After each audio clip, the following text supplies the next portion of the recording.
Hello, welcome to Converging Dialogues. This is Xavier Bonilla. On this episode, I am very happy, very honored to have the wonderful Musa al-Gharbi on the podcast. Musa is a sociologist. He's assistant professor in the School of Communication and Journalism and also fellow in sociology at Columbia University. He has a bachelor's in Near Eastern Studies, master's in philosophy, master's in sociology, MPhil in sociology, and PhD in sociology. His work covers a wide-ranging view of topics such as social phenomenon on race relations, inequality, social movements, foreign policy, and domestic U.S. political interest. He is the author of the latest book, We Have Never Been Woke: The Cultural Contradictions of a New Elite. And it is probably one of the best books I've read this year. I have been talking with Musa off and on through email over the past couple of years. I knew he was working on this. I was really wanting to talk to him about many of the topics he discusses in the book. I was very pleased with our conversation. It felt very productive, very useful, and I'm very happy to share it with everybody now. We start off by talking about why we should still care about wokeness, cancel culture, all of these things. One of my kind of allergies is to these types of topics is that they don't really go anywhere. We've really kind of, watered it down at this point. Many people know these things. It feels very online. That's not to say that some of these things don't actually happen in the real world or there isn't real world impact. Of course there is. But the kind of rhetoric and how people talk about it has been really just kind of beaten over.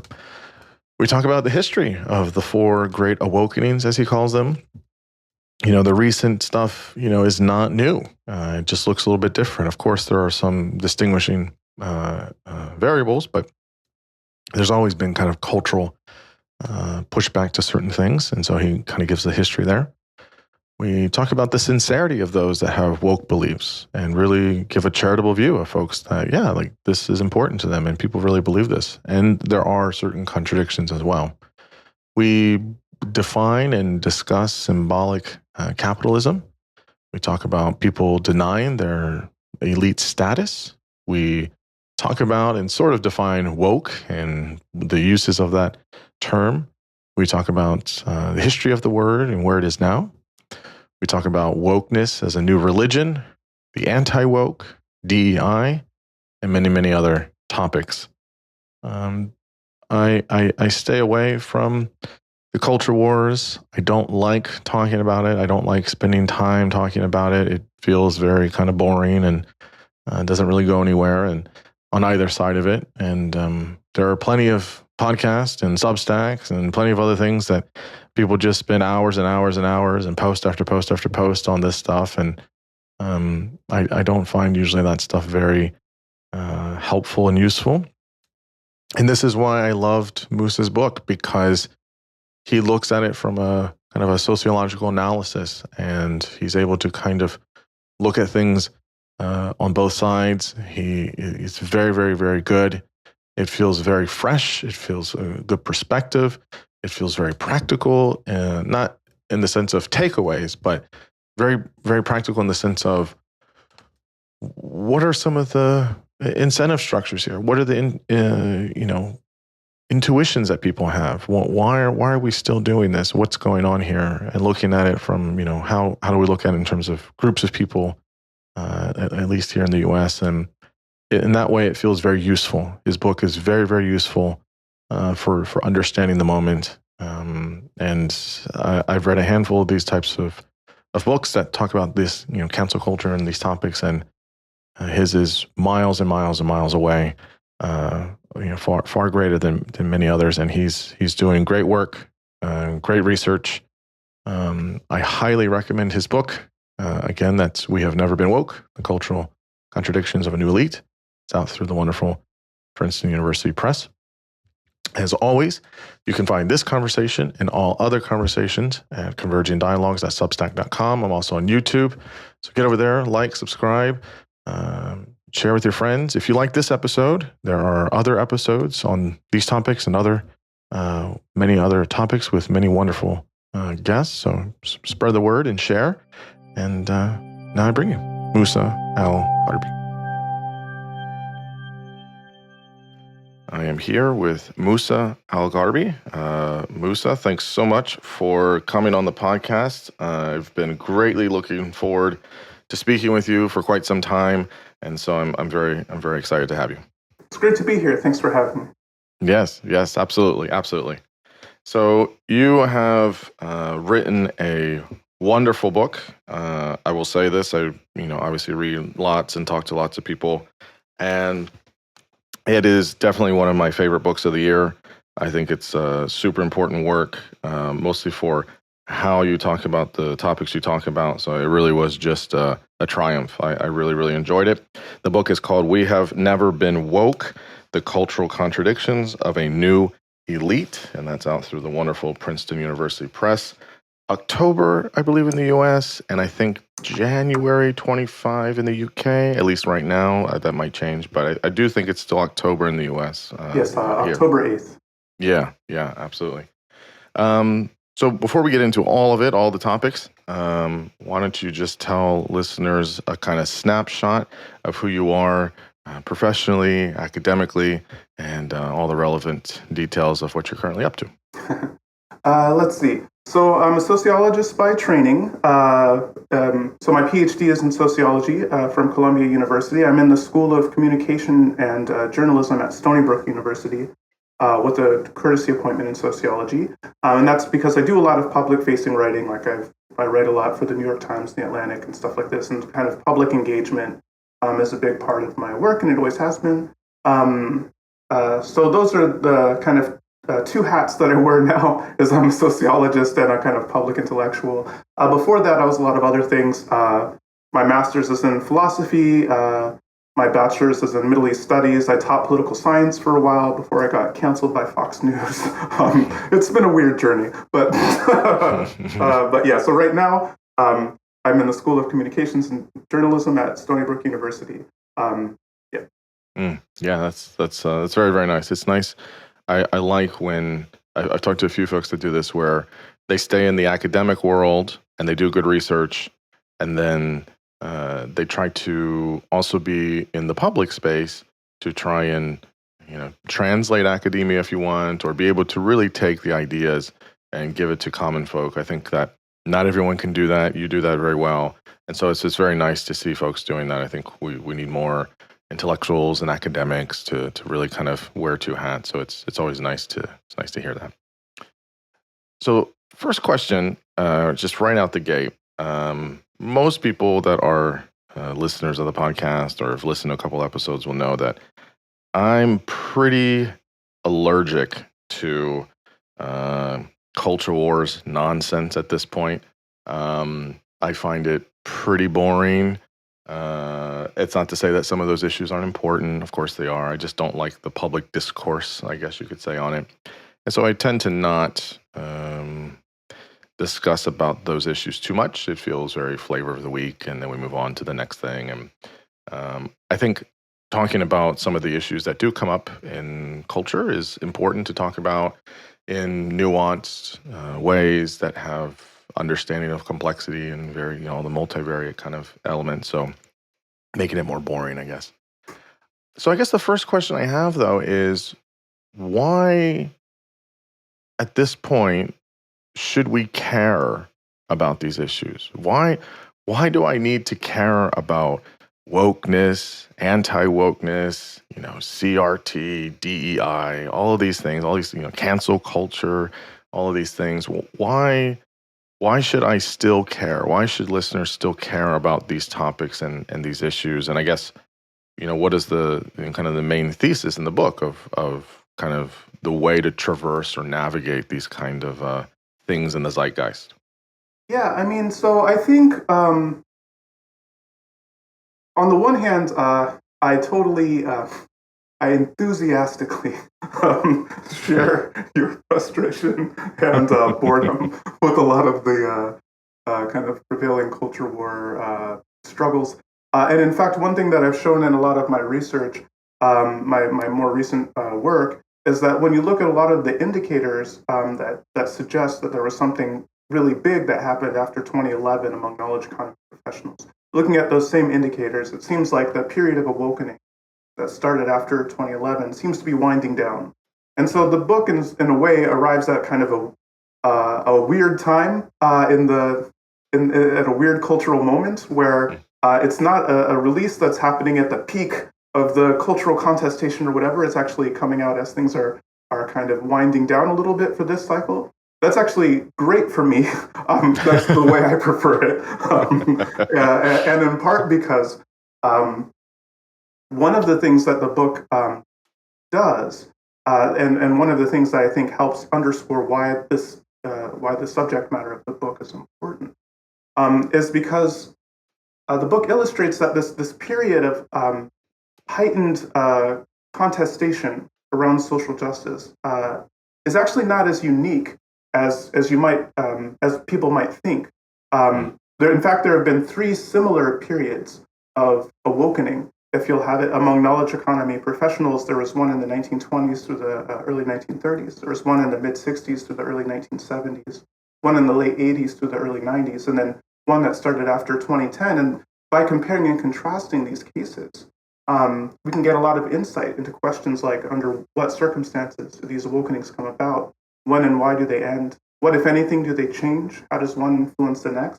And this is important. That last question is important because there probably will be more of these down the line. And so understanding what's going on in this current moment, and especially contextualizing the current moment in light of previous periods that were similar to this, can help us better understand kind of the world we're living in now, and also kind of where things might go downstream. And then more importantly, probably the kind of core argument of the book in some ways is that one reason why it's important to understand the social life of social justice discourse, if you will, kind of how this the functions, the practical functions that a lot of this rhetoric serves, is that increasingly and somewhat ironically, social justice discourse is increasingly being used as a means to justify inequality, to justify why the people who are the losers in the knowledge economy deserve to be excluded, deserve their suffering because because they're racist, they're sexist, they're authoritarians, and so on and so forth. So if their voices are being ignored, if they're suffering, if they're impoverished, if they're being overlooked, good, they deserve it. In fact, they deserve even less than they have. They probably have more than they deserve currently. And so to the extent that these discourses are increasingly being used to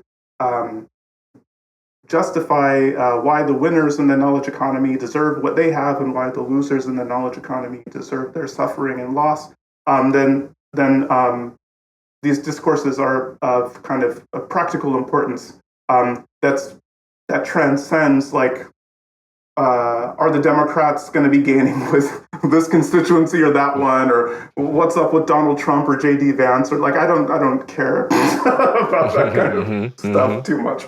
But I do think it's important to understand the relationship between these discourses about social justice and perceptions and treatment of other people based on whether or not they deserve the things they have, and so forth. But Musa, I was told that this is a unique time.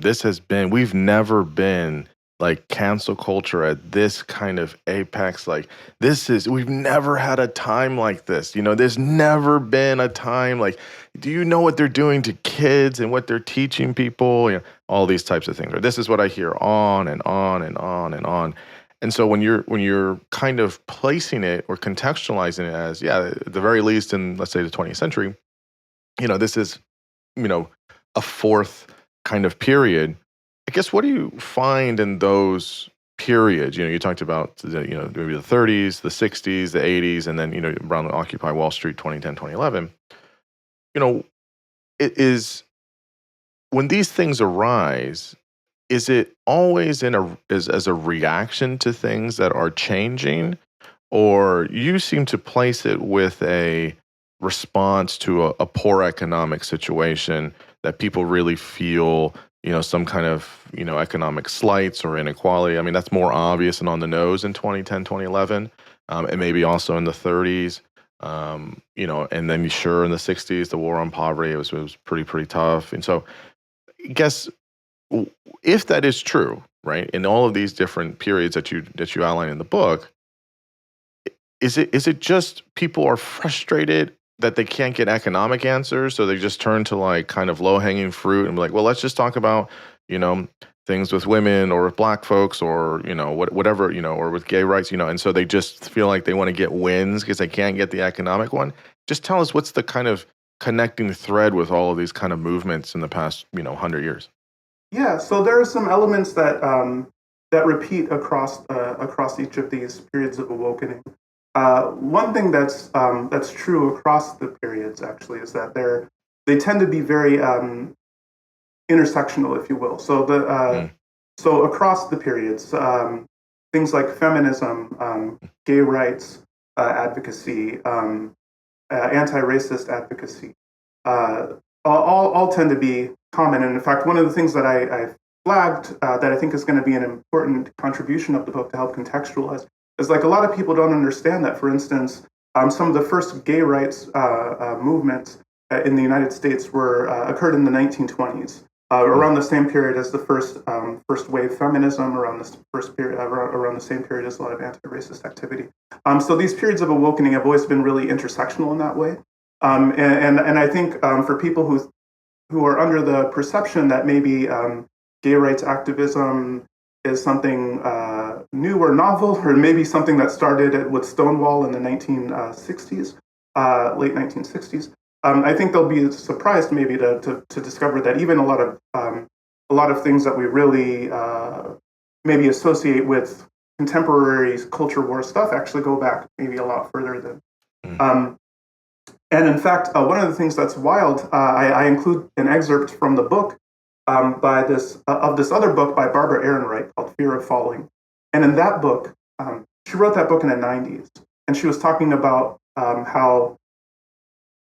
writing in the 90s about how the way people were responding to student protesters at that time was almost verbatim the same as how people were talking about student protesters in the 1960s. And then reading it in the 2010s, it's wild. It's like these same scripts kind of repeat, these same battle lines kind of repeat over and over. And in fact, even a lot of ideas and dynamics that we associate with contemporary culture wars, things like asymmetrical multiculturalism. So that's the idea that people who are non-whites or non-dominant group members, you should celebrate their culture. They should be able to organize according to their identity, but people from the dominant group are forbidden from doing the same. So we should celebrate non-whites. Non-whites can organize politically and all of this, but if white people prefer to hire and promote other white people, or if they organize on the basis of their identity, or if they try to celebrate white heritage or something, then that's kind of condemned and villainized. So a lot of and the same thing with women as compared to men, straight people as compared, and so on and so forth.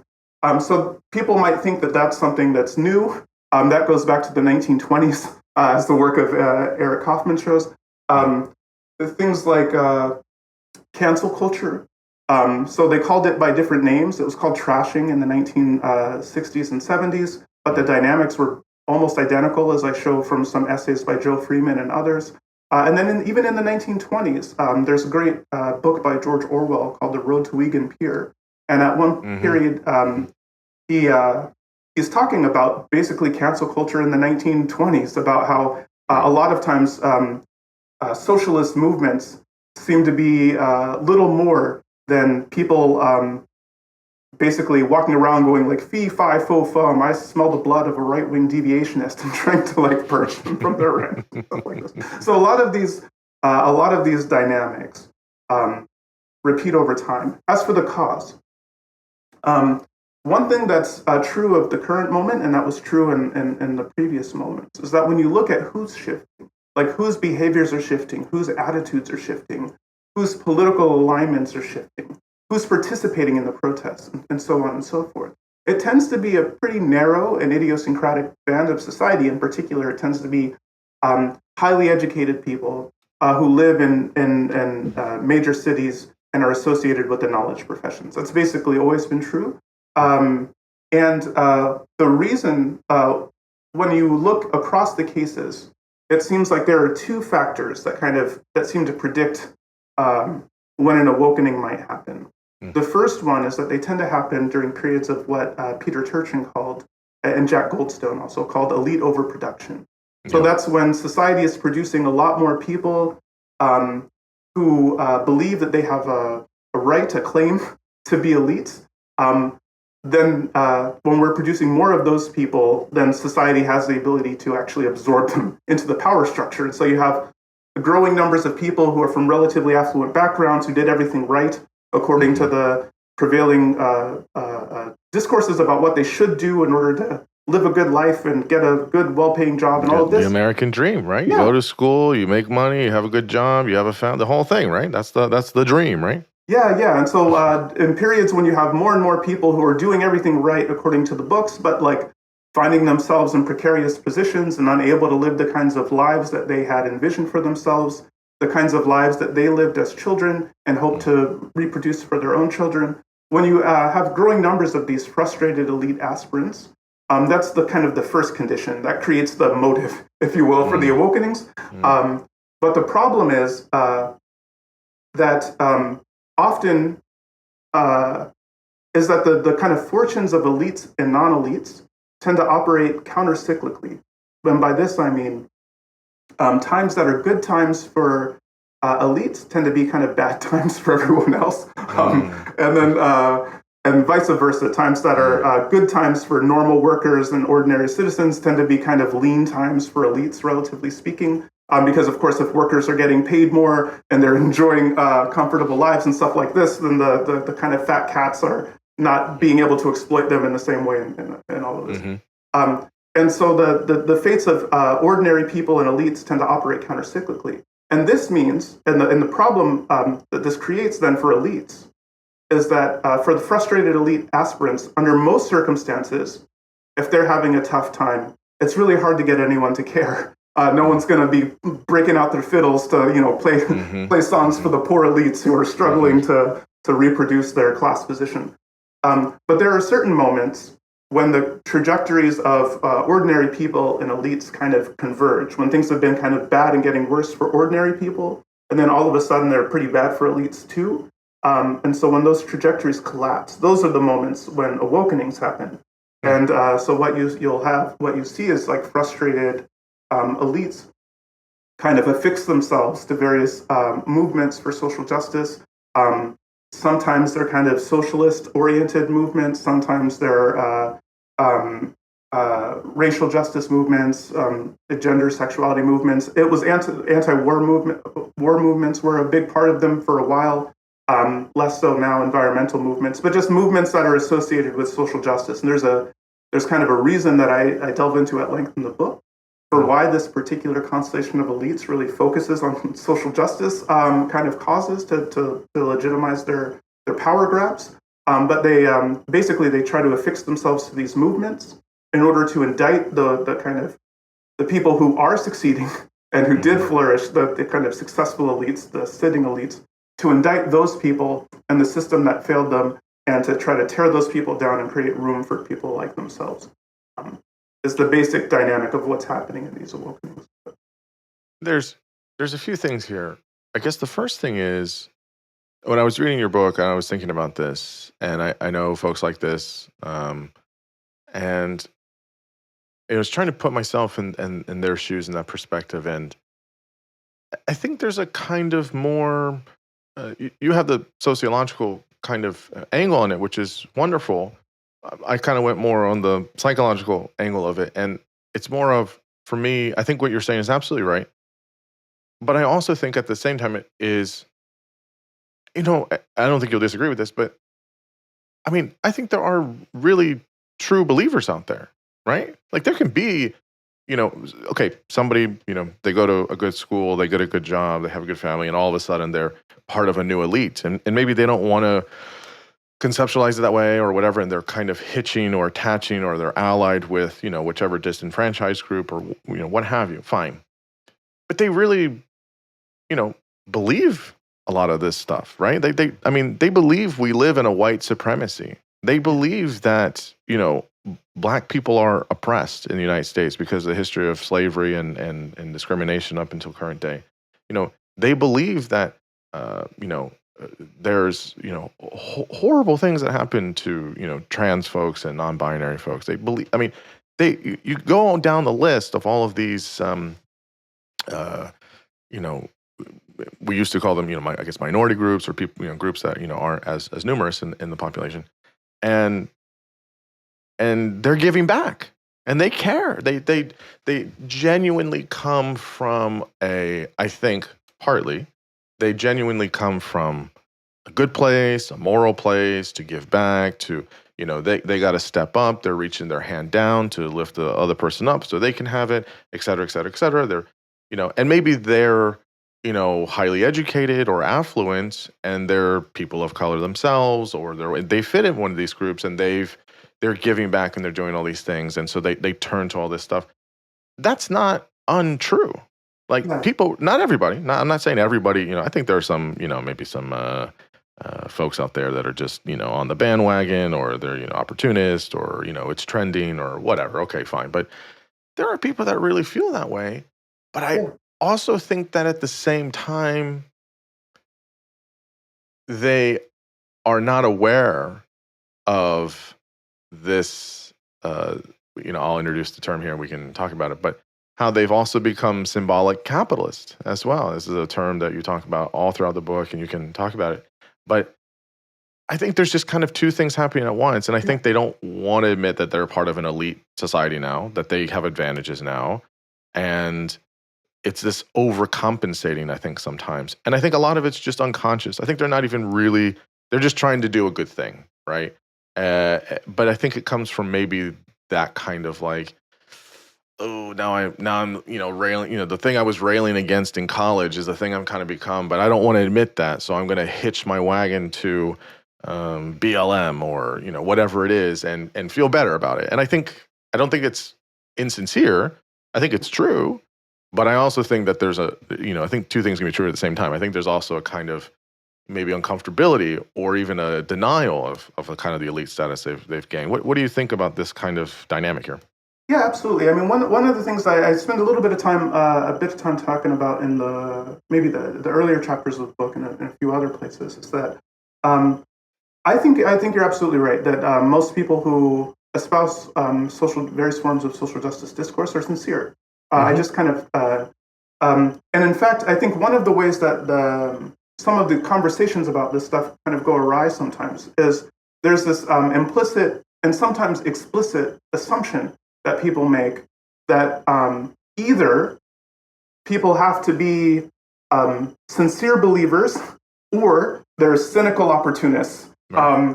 And so if you show that people have an interest in saying or believing the things that they believe, if you show that there's some kind of strategic benefit for them to articulate a certain point of view, then it must mean that they're cynical or insincere or scamming people or something like that.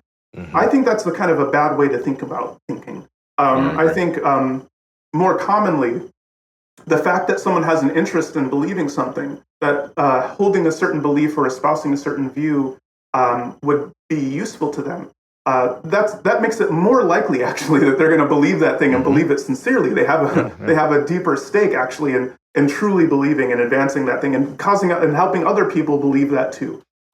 So I think it's that the fact that people deploy these discourses in these kind of strategic ways, or that they do have these kinds of interests, that they deploy the social justice ideas in the service of their power struggles and all of that, that shouldn't lead us to think that they're being cynical or insincere. I don't think that's typically the case. I agree with you actually that I think people are typically sincere. One problem is that people might be sincerely committed to social justice, but they also have other sincere commitments that supervene that are very important to them.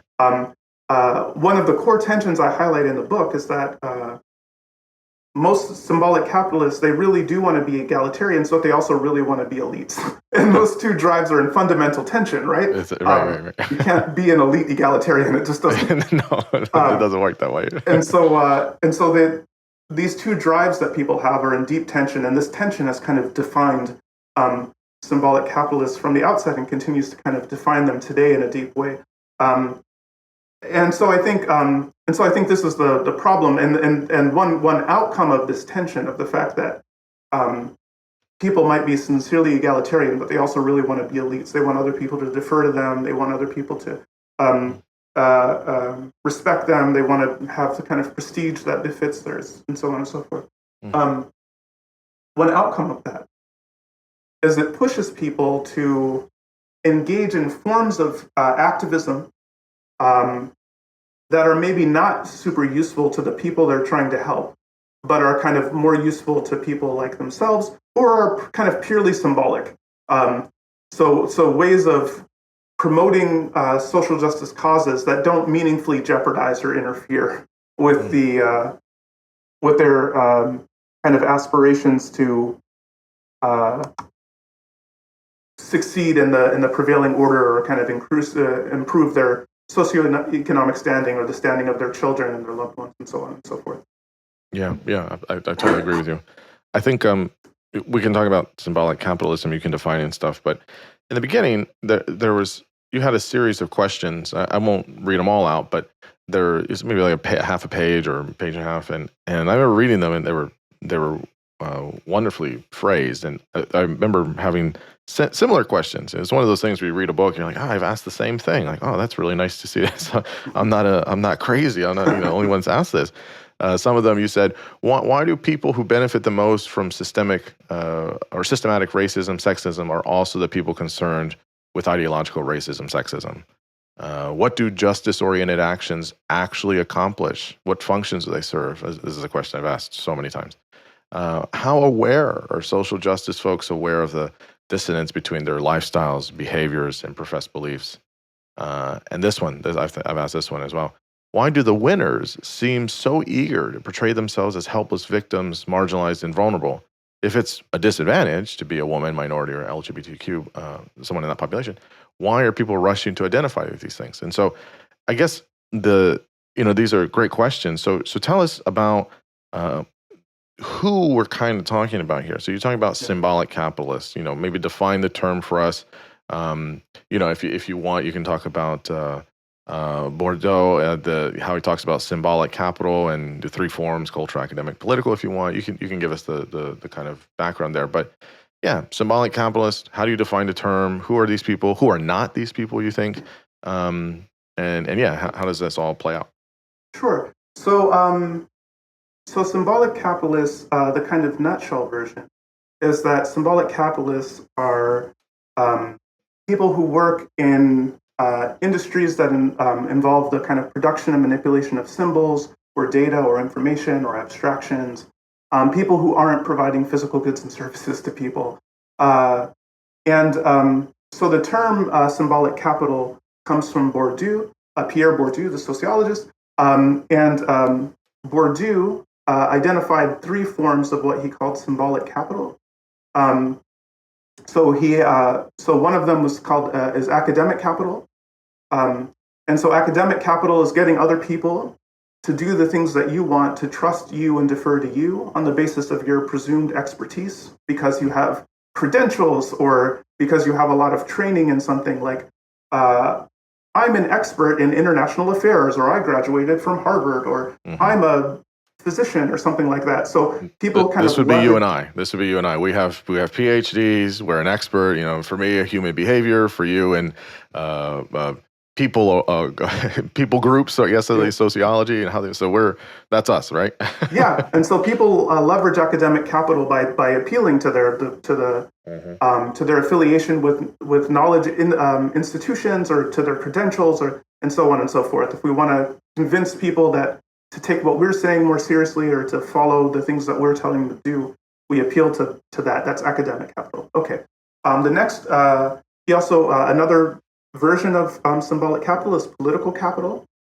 So political capital is getting other people to do what you want them to do because they feel like because they're under the impression that you're someone who should be leading them, like they should be deferring to you on the basis of your role within an organization, or because you have a reputation as someone who gets things done and who knows what they're doing, and things of competence and things like this. So to the extent that people kind of inculcate that perception in people that there are people who get things done, or that you should follow them just because of the position that they hold within the social structure, that's called political capital. And then finally, there's cultural capital. And cultural capital is when people get other people to do what they prefer, to follow their preferences, to accord with their priorities, because they seem sophisticated and interesting and cool or charismatic. So people do what you want them to do because they like you and they want to impress you and they want you to like them. And things like this. So this would be like your modern day influencer, I guess.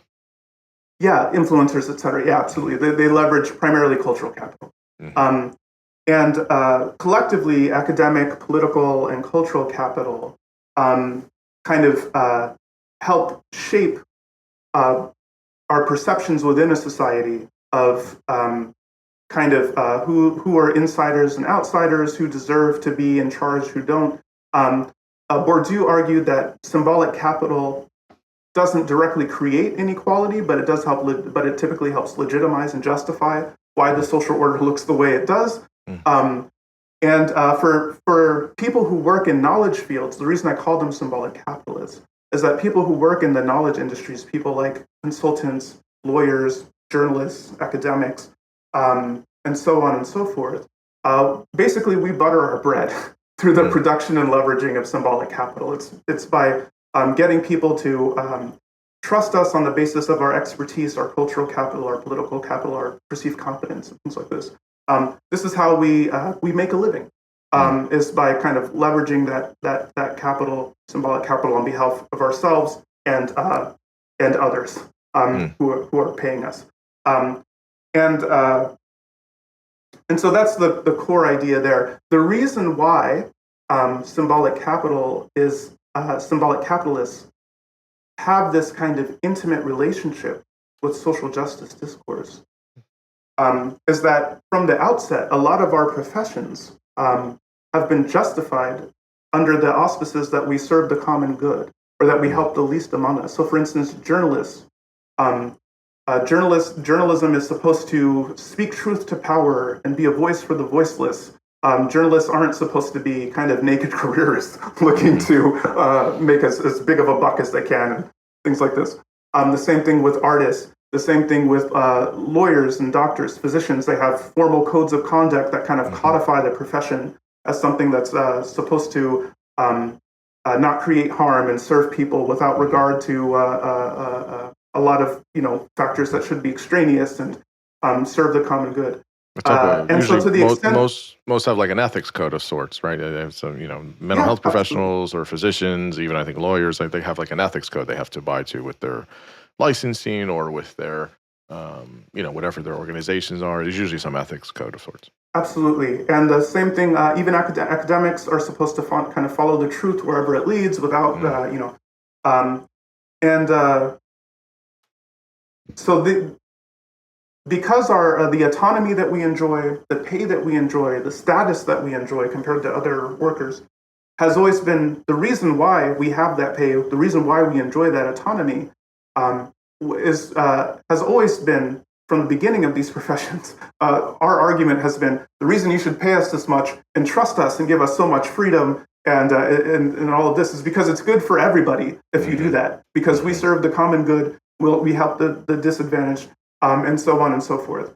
And so the fact that our professions have been justified as altruistic and serving the common good creates a unique mode of status competition within these professions where people say that they're even more worthy of honor and status and pay and autonomy and things like this to the extent that they show that they actually are serving the common good, that they actually are helping the people who really need help, that they're really effective at this, and that they're really committed to that. And on the flip side, people who are portrayed successfully as being insufficiently committed to that, as people who are being careerists or cynical, or people who are too cozy with the rich and the powerful, or people who are serving special interests, people who are looking out for themselves in ways that they shouldn't be, and so on and so forth.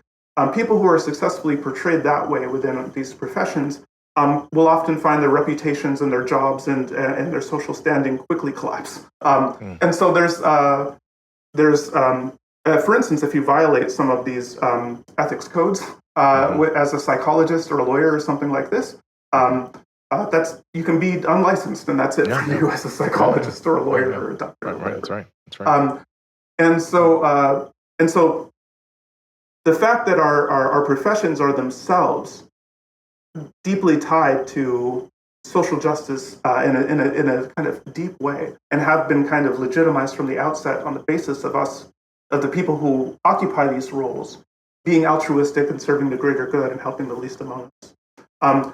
This gives rise to a novel form of status competition within these professions, within the kind of people who occupy these professions. And this is part of the reason why you see, for instance, when you look at polls and surveys, at like who are the Americans who identify as anti-racist? Who are the Americans who self-identify as feminists, who self-identify as environmentalists, who self-identify as allies for LGBTQ people? It tends to be us. It tends to be highly educated, relatively affluent people who live in cities and who hold jobs that are associated with the knowledge professions or the symbolic professions. This is how we define and understand ourselves in ways that are pretty unique compared to most other Americans. I guess there's 2 points I want to ask about this. The first thing is why is it hard for folks like you and I, or in this class, that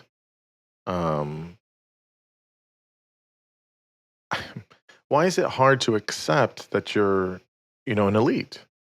That's the point. Okay, I mean, I have no problem accepting part of that, right? I think it is what it is, and it's fine. I think we need elites. I think we need elites in a lot of ways. Elites are the ones that drive foreign policy around the world. Elites are the ones that, are innovators in creating things. Like, there's a place for everybody. Obviously, there are bad faith actors. Obviously, there are opportunists and really cynical, nefarious individuals. But an elite, to me, is saying you dedicated and sacrificed a bunch of time and money and energy to commit to one thing, to be knowledgeable on it or experienced on it, and I didn't. And so what that means is I get to use you in society. You're my heuristic. I'm not going to go and be a lawyer, but I'm going to call the lawyer that spent his whole life doing it.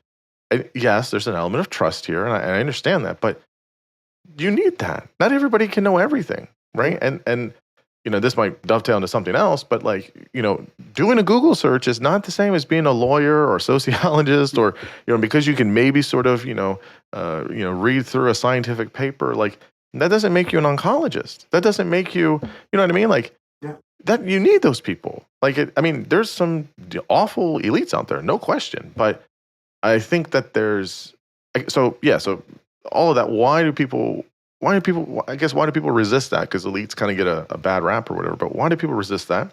Yeah, and then I guess the other piece of it is this whole idea of why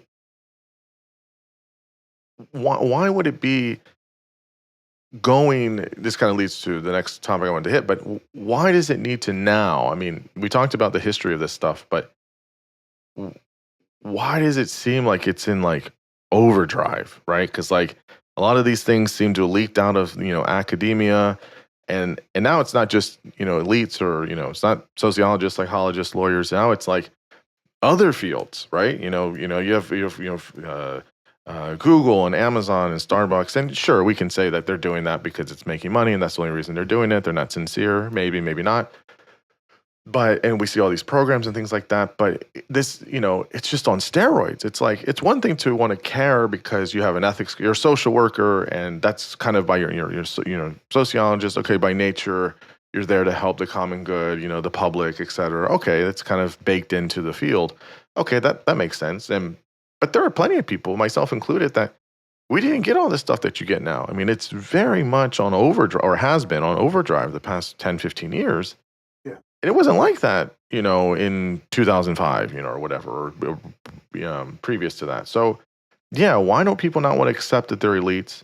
And why does it seem like it's everywhere in a lot of disciplines and elements of society and capitalist society that does seem to be just on steroids? So on the question of why people are reticent to understand themselves as elites, especially why symbolic capitalists in particular are really averse to this.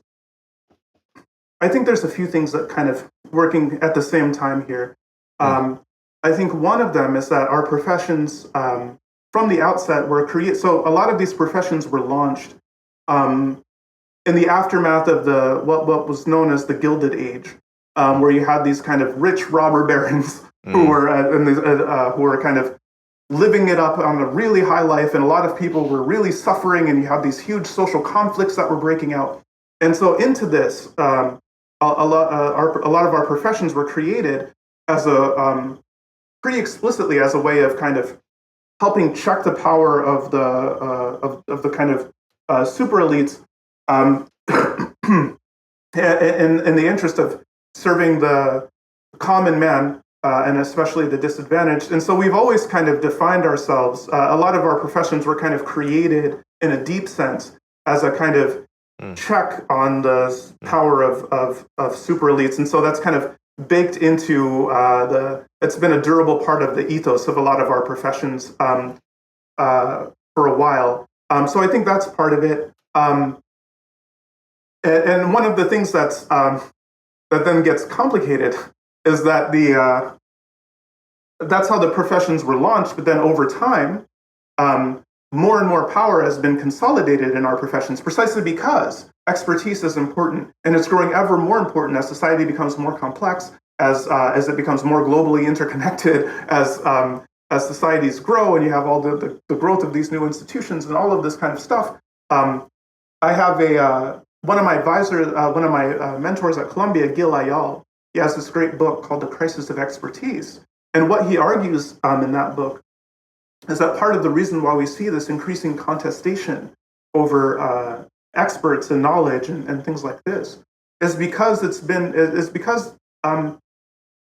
become ever more central to decision making. So a lot of times, we'll have expert committees that decide whether a policy is good or bad, unelected, formally unaccountable expert committees that are deciding, which kinds of policies get passed and things like this. And so he argued that the kind of scientization of politics feeds into the politicization of science. And so I think it's absolutely right. And so one of the things one of the tensions is that we've always thought of is that we've defined ourselves in a deep sense as being kind of anti-elites or kind of counter elites, checks on elites and things like this. But then we're increasingly elites ourselves. More money, more power, more influence has been consolidated into the hands of people like ourselves. And we haven't really updated our mental map to account for that fact in a sufficient way. That's right. And so I think a lot of us are kind of insufficiently aware or insufficiently mindful of the great power we actually do wield in society collectively, and especially compared to just normal people. And so that's part of it. I think another part of it is that in American culture, to bracket, increasingly even the millionaires and the billionaires and the multi-billionaires and stuff are drawn from us, or drawn from among our ranks, people like Mark Zuckerberg or Elon Musk and so on and so forth, right? So even when you talk about the 1% or the 0.01% and so on, increasingly it's us who are those people. We're the robber barons.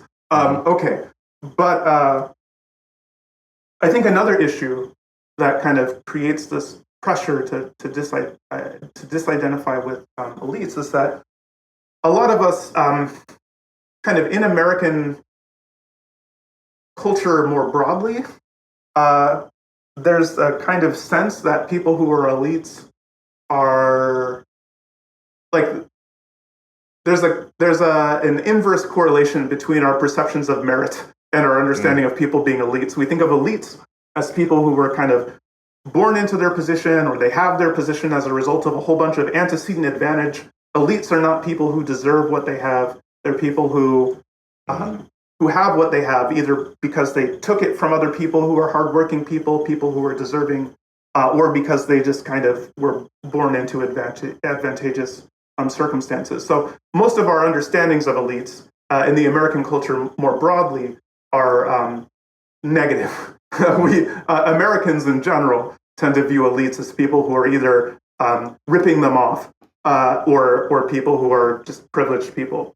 And this has been something that's been commented on by people observing the American cultural milieu for like centuries now. We have this kind of deeply baked anti-elitism that's been a very persistent function of our culture. And so I think that's that exacerbates the kind of other thing. So that's my kind of my intuitive answer about why a lot of us kind of have a really hard time thinking about ourselves as elites, even as we aggressively, sometimes ruthlessly strive to become elites. The second part of what I was asking about how it kind of feels like it's on steroids, I just introduced. This will totally link up with it, so I'll connect it here.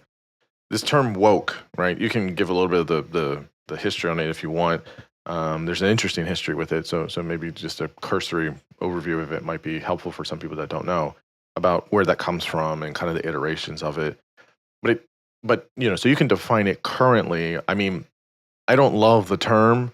I think a lot of people don't like the term. I feel it. I mean, if you know where it comes from, sure, but like it just doesn't really capture. It doesn't really capture a lot of things, and it's too messy. It's too ambiguous. People use it in different ways. Obviously, now it's used as a slur or slander or whatever, a negative thing. But there's I guess some utility to it. To people kind of know what you're talking about when you say, "Oh, this person's woke." It's usually some very extreme idea of social justice issues and things like that. But you can define it. But yeah, I'll connect that to the question I asked before of in the past, 10, 15 years, that's been that was ascending and has definitely reached a peak at some point. You can, people can debate where that is and we're coming down from it or whatever. That's fine, but yeah, like it's been a lot, right? It's not.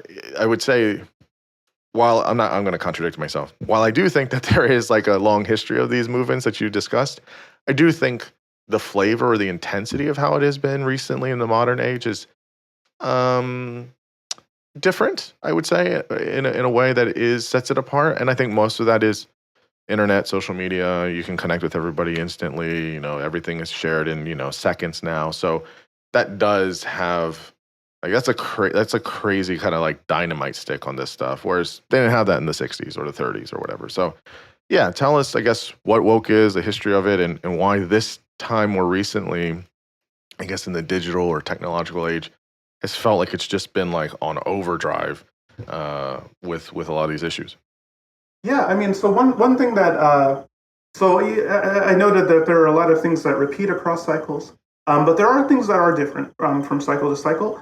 One of the things that's been different from cycle to cycle is that the position of symbolic capitalists, of these kind of symbolic economy professionals, the position of us in society has become increasingly more pronounced from one cycle to the next. So in the 1920s, at the time when that Great Awakening happened, symbolic capitalists were about 3% of U.S. workers.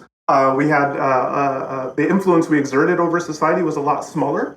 And so the perceived stakes of what happens in our professions and kind of how and all of this was also relatively smaller compared to today, when it's about 1 in 3 workers is a symbolic capitalist, and we're concentrated